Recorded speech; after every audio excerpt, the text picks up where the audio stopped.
Okay.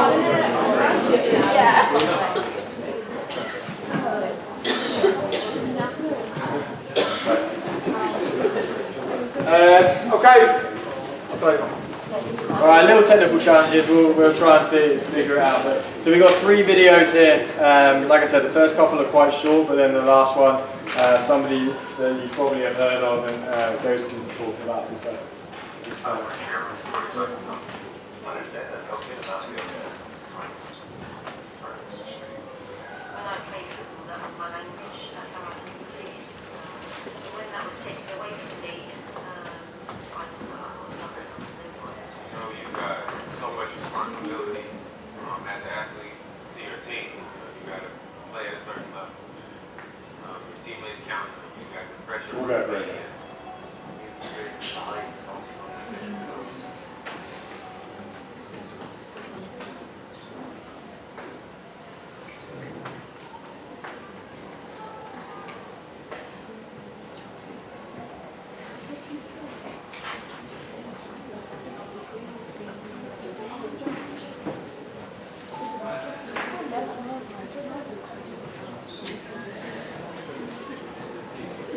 I share my story so I can understand that's okay to not be okay.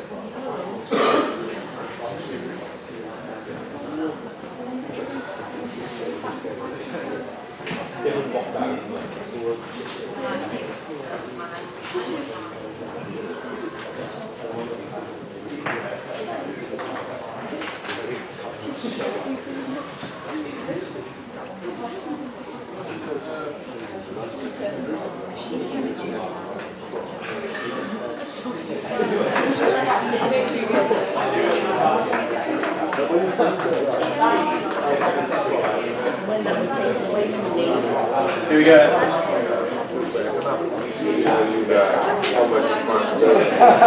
Okay, listen up! Listen, you have to be quiet. It's time to talk. It's time to change. When I played football, that was my language. That's how I communicated. And when that was taken away from me, I just felt like I was nothing. I was no one. You know, you got so much responsibility as an athlete to your team. You know, you got to play at a certain level. Your teammates count on you. You got the pressure from the media. You know, you experience the highs and obviously going to experience the lows, and it's coping with the lows that's the most difficult part. When, you know, I got into my state, it hit me like a brick. Was that because I didn't tell anyone because I didn't want anyone to think differently of me? When I was playing rugby, my feet were not planted deep, they were shallow. Anything was knocking me around and I felt like it was a balancing act. I had to fight against this, fight against this, fight against this, and hold on and survive and, you know, win a game, and it was just, thank God for that, let's move on. I suffer from depression. Depression is with me on a daily basis. It is time for sport to accept its responsibility with this issue. There's records, there's numbers that I'm really close to. Of course I feel pressure, but I will play, I will fight, and I will keep going on. My thoughts of wanting to take my life, they don't define me, and they'll never define me, and they'll never win. Struggles are going to happen in life. You're going to get punched in the mouth at some point, but understand that you can get back up, dust yourself off, and get back out there. Everybody's going through something, and everybody you know, has things that you can't see, you can't touch, that you know, they're walking around with every day. If your eyes hurt, you go to the optician. If your head's hurt, you go to see somebody about mental health. It's nice to let it out rather than keeping it in. Because the more you keep it in, the more you explode. I don't know why I opened up and talked about it, but I guess I was just sick and tired of just having it inside of me for 20 plus years, and I was ready to make a change. And I got through it. So this is only something that, you know, you can see this video is only from last year. It's something that's really people are beginning to talk about. So athletes and people in general have been, you know, having these challenges for many, many years, but haven't been able to have an outlet to talk about it. And by sharing it, it just releases such a load, and then we can go through different support systems to get help as well. I've got a couple more.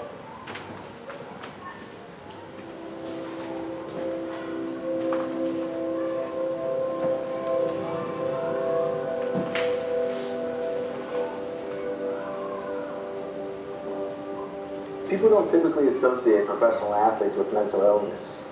They're hailed as modern-day gladiators for their supreme talent, praised by millions and perceived to be unbreakable. But athletes are not immune to suffering just because they're in elite physical shape and sign autographs for children. In fact, one study found that athletes may be at increased risk due to factors such as injuries, competitive failure, and overtraining that lead to psychological distress. And an NCAA survey of student athletes found that over the course of a year, 30% reported feeling depressed, while half said that they experienced high levels of anxiety. But many athletes find themselves in a machoism world that condemns anything less than being mentally tough. It's why so many of these athletes describe their pain as the invisible illness. If you can't see something, how do you understand it or empathize? Icons such as Michael Phelps and Brandon Marshall have been increasingly outspoken in their advocacy for mental health awareness and believe that they have a responsibility with their platforms to destigmatize mental health as a whole. Phelps, the greatest Olympian ever, has been suicidal. "We're not gods," he says. While Marshall, a veteran receiver on America's biggest sporting stage in the NFL, he's been wrapped in domestic violence headlines before he was diagnosed with borderline personality disorder. Both of them know firsthand how unbelievably vital it is to talk about their struggles underneath their masks, both for themselves and others struggling to cope. Sociology expert Wilbert Leonard believes that sports are a microcosm of society, and with that, athletes have the power to transcend. When they speak out, he says, it permits pain in a world where for many, pain is not allowed to exist.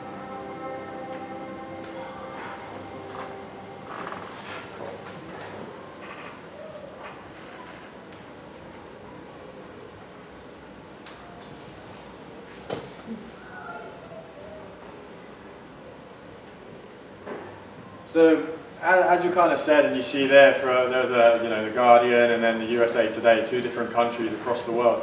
There's still that stigma that's attached to mental health, and I kind of touched on it earlier that either don't know who to talk to, or we're afraid that our qualification or our place or how we're treated is going to be different. But more and more times now, people are talking about these things in the public eye and outside of the public eye with people behind closed doors, and it's really getting them the help that they need. So the perception is really, really changing.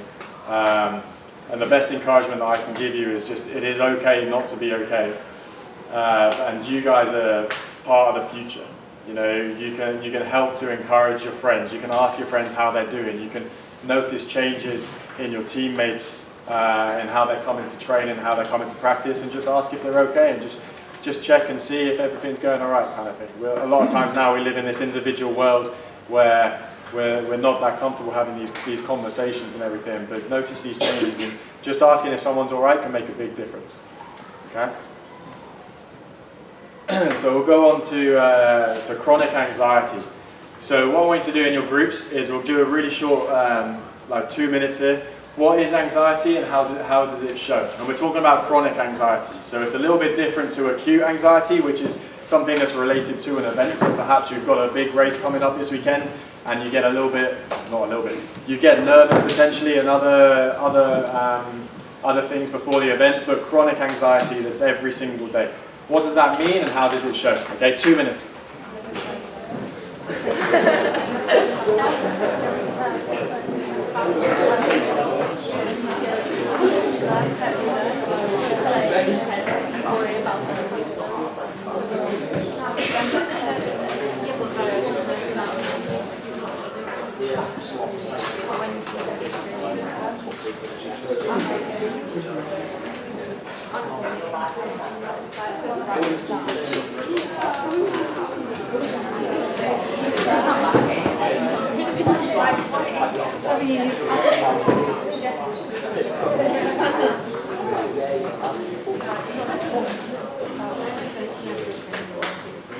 Yeah, 30 seconds.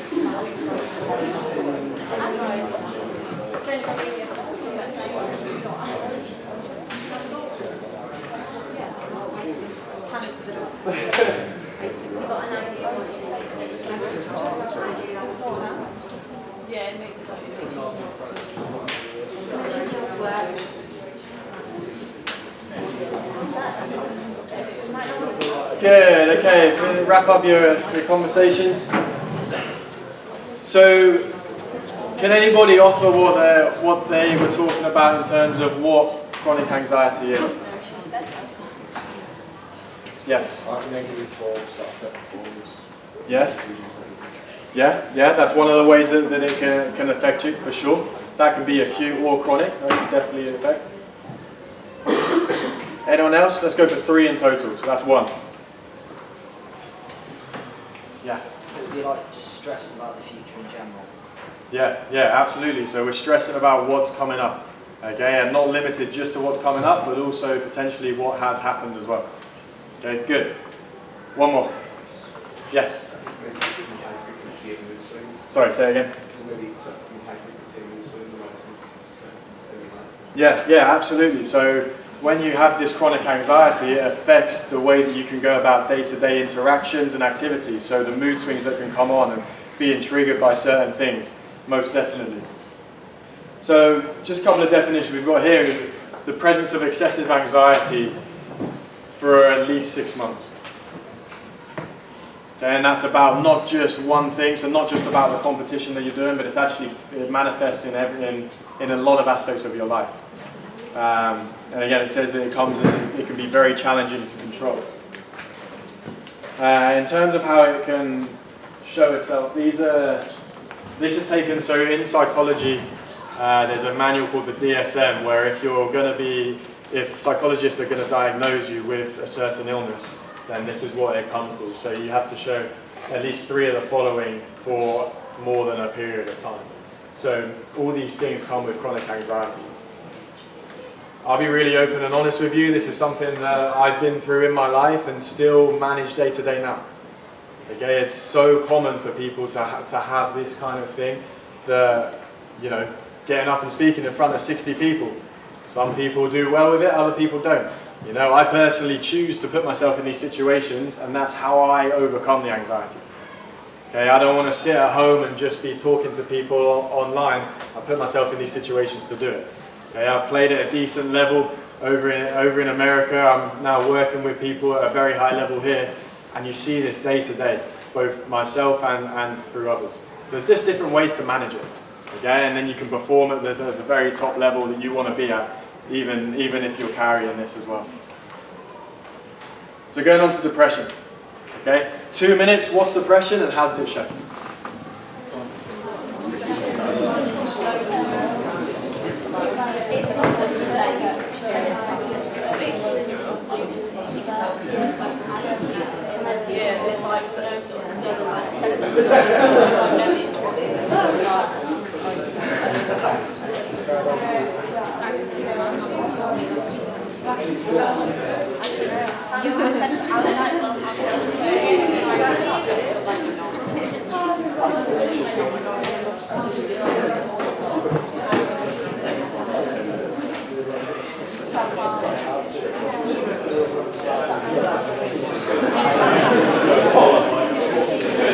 Yeah, because it's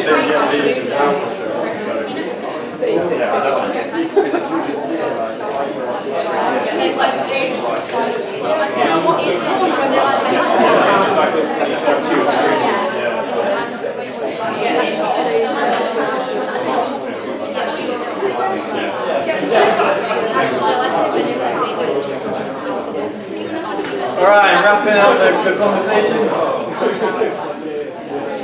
So again, we'll go for three people to volunteer some things. So either what is depression or how does it show? Okay.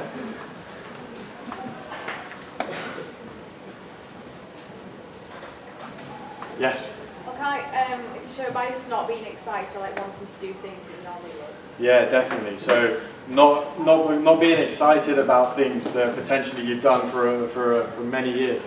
Okay, maybe not wanting to get out of bed for the day. Okay, excellent. Yeah. Like constantly feeling low.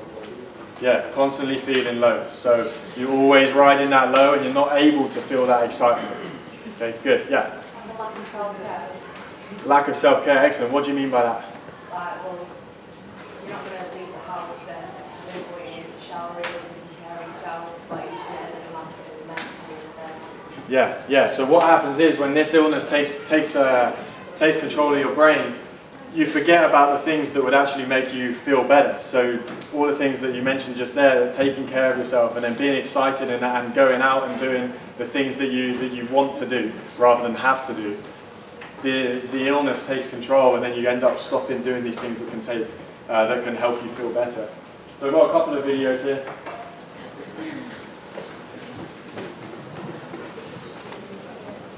Nobody is immune to this mental illness.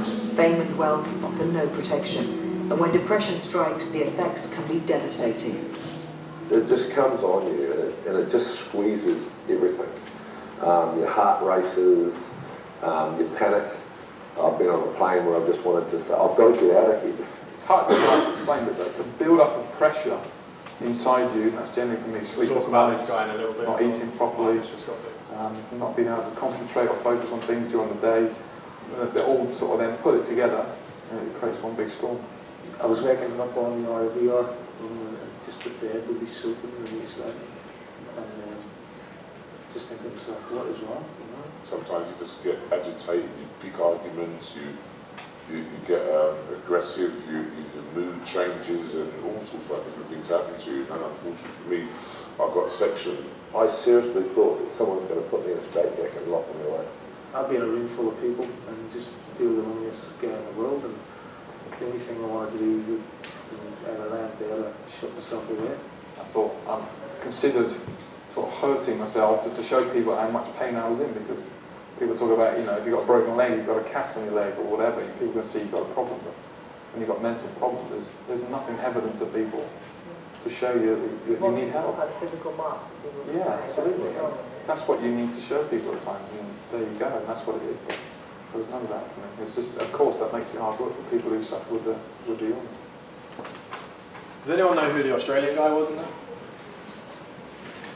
Okay, so I wasn't sure who he was, but Marcus Trescothick, England batsman in cricket, okay, really, really successful, and we'll talk about him a little bit later. Neil Lennon, top football manager in Scotland, actually only recently left a job last week, I think. Frank Bruno, boxer in the early 2000s maybe, something like that. You know, these people that are competing day to day and training day to day have suffered with this. Lewis Smith. Snatched away from my old life so quick. I got that down. I could see why people would end up committing suicide. I went to Beijing, 19 years old, young Lewis Smith, got the first ever Olympic medal there, the first medal for GB in 100 years.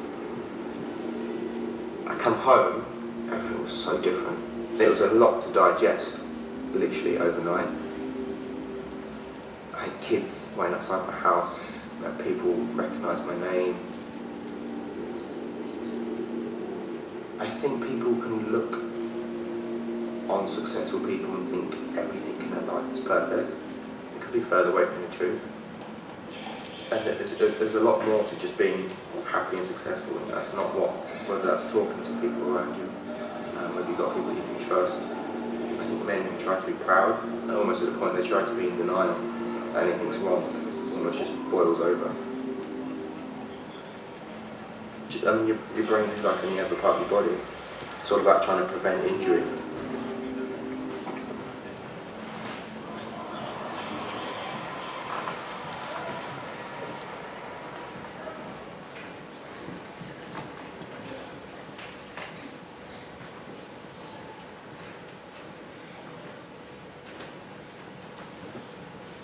I'm aware I might have gone through the anxiety one of this a bit quick when you have stuff to fill in with it, so we can go back if you need it.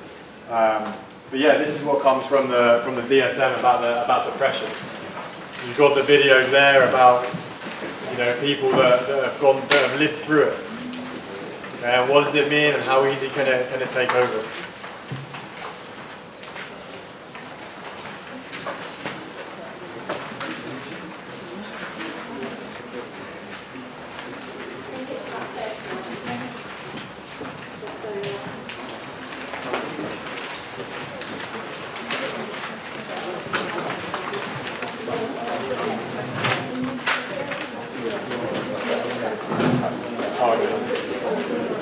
So it's not like, it's not like that.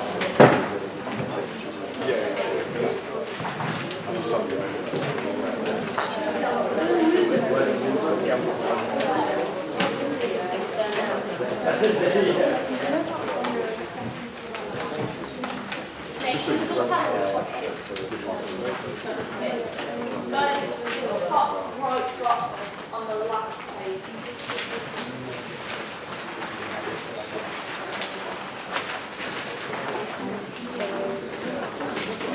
I didn't realise I was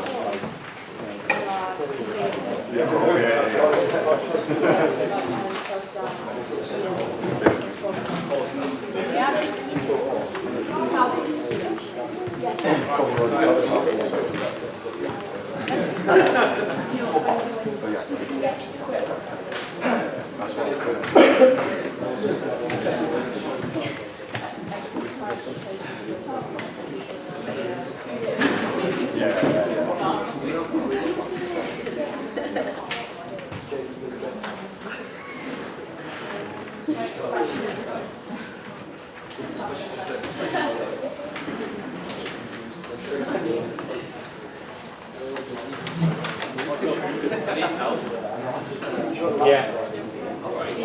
In general, yeah. God, that's what we want. It's okay to be okay.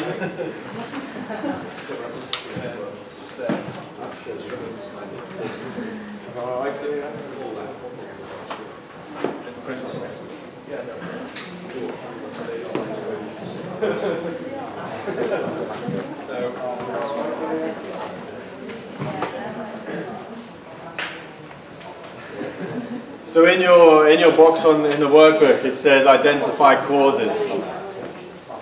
Okay, obviously these are symptoms. Think about the causes that we've spoken about today.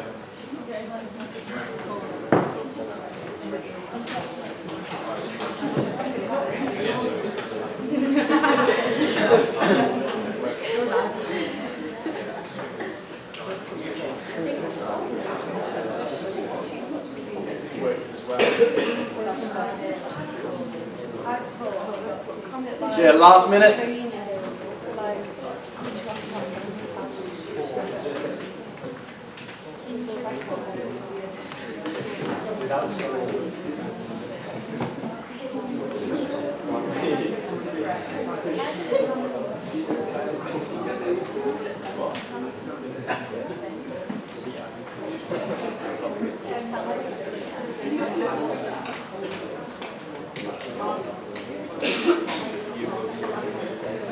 Okay, so moving on, maybe you'll get some more content to fill in.